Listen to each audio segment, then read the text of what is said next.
أعوذ بالله من الشيطان الرجيم. سورة المجادلة مدنية. بسم الله الرحمن الرحيم. قد سمع الله قول التي تجادلك في زوجها. یقیناً اللہ نے اس عورت کی بات سن لی جو آپ سے اپنے خامند کے بارے میں جھگڑا کر رہی تھی. وتشتکی الی اللہ، اور اللہ کی طرف شکایت کر رہی تھی. واللہ یسمع تحاورکما، اللہ تعالیٰ تم دونوں کی گفتگو سن رہا تھا.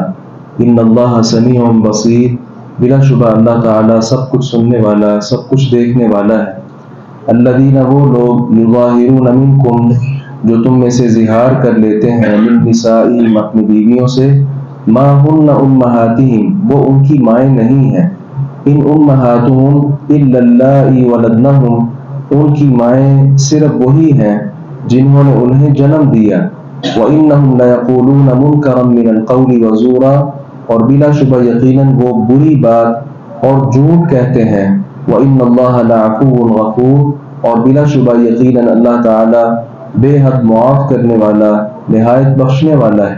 وَالَّذِينَ يُظَاهِرُونَ مِن نِّسَائِهِمْ، اور وہ لوگ جو اپنی بیویوں سے اظہار کر لیتے ہیں، ثُمَّ يَعُودُونَ لِمَا قَالُوا، پھر وہ اس سے رجوع کر لیتے ہیں جو انہوں نے کہا. فَتَحْرِيرُ رَقَبَةٍ، تو ایک گردن آزاد کرنا ہے. من قبل ان یتماسا، اس سے پہلے کہ وہ دونوں ایک دوسرے کو ہاتھ لگائیں. ذَلِكُمْ تُوعَظُونَ بِهِ، یہ ہے وہ کفارہ جس کے ساتھ تم نصیحت کیے جاؤ گے.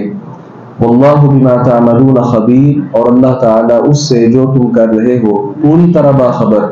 فمن لم یجد، پھر جو شخص نہ پائے، فصیام شہرین متتابعین، تو پے در پے مہینوں کا روزہ رکھنا ہے، 2 مہینوں کا.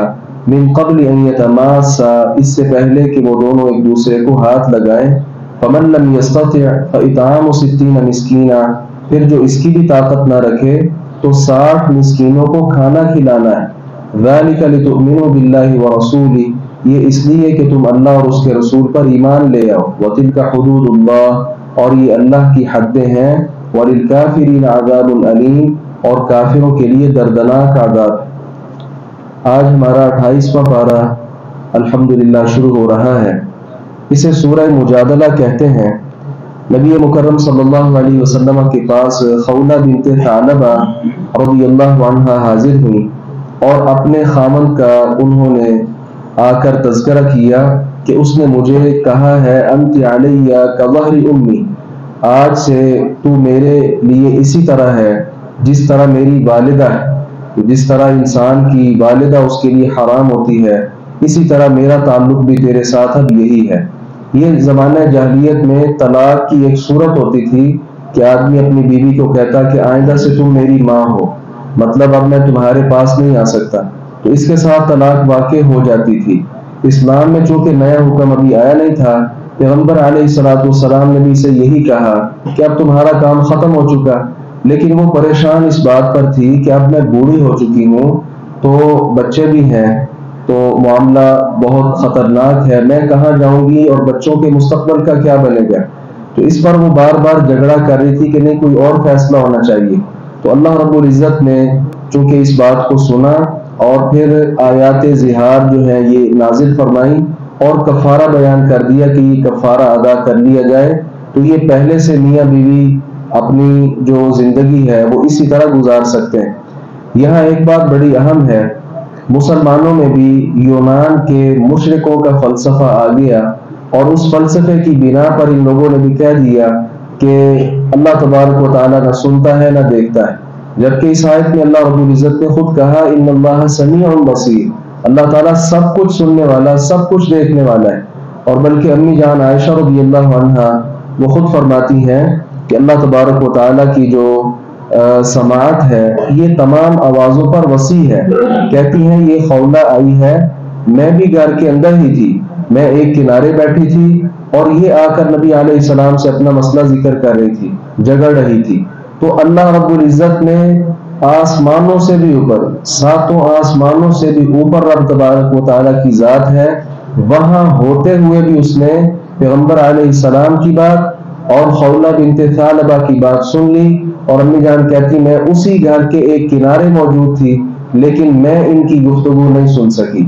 تو یہ کتنی زبردست دلیل ہے اس بات کی کہ اللہ تبارک و تعالی ہر طرح کی بات کو سنتا ہے، اور جو دیکھی جانے والی چیزیں ہیں اللہ تبارک و تعالی ان کو دیکھتا ہے۔ بہرحال زہار کا جو کفارہ ہے وہ اللہ رب العزت نے بیان یہ کیا کہ ایک گردن آزاد کی جائے، اس کی طاقت نہ ہو تو پھر 2 ماہ کے مسلسل روزے رکھے جائیں۔ مسلسل روزے کا مطلب کیا ہے؟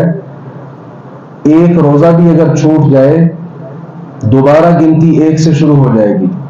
تو اگر اس کی طاقت بھی نہ ہو تو پھر فرمایا کہ 60 مسکینوں کو کھانا کھلا دیا جائے۔ اب یہ جو صورت تھی، خولہ کہنے لگی کہ ایک گردن آزاد کرنے کی تو اس کے پاس طاقت نہیں، کہا وہ 2 ماہ کے مسلسل روزے رکھ لے، کہا یہ بھی نہیں رکھ سکتا، کہا 60 مسکینوں کو کھانا کھلا دے، کہا اتنی طاقت بھی نہیں ہے۔ نبی اکرم صلی اللہ علیہ وسلم خاموش رہے۔ آپ کے پاس ایک کھجوروں کا ٹوکرا لایا گیا، آپ نے فرمایا یہ لے جاؤ اور یہ جا کر صدقہ کر دو، 60 مساکین جو ہیں یہ ان کو کھلا دو۔ بہرحال یہ کفارہ ہے زہار کا۔ آج بھی اگر کوئی اس طرح کہہ لیتا ہے تو اس کا یہی کفارہ ہے۔ اس طرح کہہ لینا کہ تم میری ماں ہو، طلاق واقع نہیں ہوتی، نہ یہ رشتہ ٹوٹتا ہے، بلکہ ایک گناہ کا کام کیا ہے، اور اس گناہ کا جو کفارہ اللہ رب العزت نے بیان کر دیا، یہ کفارہ ادا کر لینے کے بعد دوبارہ سے میاں بیوی اپنے پہلے والے جو تعلق ہے وہ اس کو برقرار رکھ سکتے ہیں۔ اللہ تعالیٰ سے دعا ہے باری تعالیٰ حق بات کو سمجھنے اور اس پر عمل پیرا ہونے کی توفیق عطا فرمائے۔